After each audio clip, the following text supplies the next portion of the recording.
Ռուսաստանցի պաշտոնյաների իրար հերթ չտվող հայտարարությունները, թե Հայաստանը կողմնորոշվում է դեպի արևմուտք ի վնաս սեփական ազգային շահերի,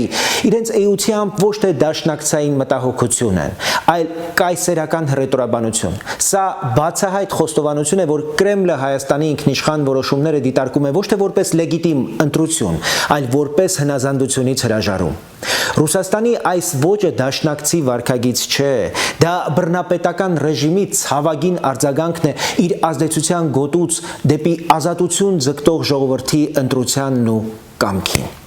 Այսպիսի հայտարարություններում չկա ոչ մի արժեքային կամ գործընկերային համատեքստ։ Դրանք քարոզչական ահաբեկման փորձեր են ուղղված թե Հայաստանի իշխանությանը, թե ժողովրդին։ Բայց մենք պարտավոր ենք արձանագրել. Հայաստանի ազգային շահը ինքնիշխանությունն է, ժողովրդավարությունն է, արժանապատիվ եւ պաշտպանված կյանքն է, իսկ այդ բոլոր արժեքների կոնկրետ աշխարհագրական վեկտորը միանշանակ է՝ Եվրոպական միություն։ Հապկից դուրս գալը պատմականորեն հասունացած անհրաժեշտություն է։ Ոչ մի կառույց, որը չապահովեց Հայաստանի անվտանգությունը 2020-ին, 2021-ին, 22-ին, 23-ին եւ դրանից հետո, չունի իրավունք շարունակել ձևացնել, թե իբր մեզանում դերակատար է։ Հայաստանը դադարում է լինել ռուսական ծայր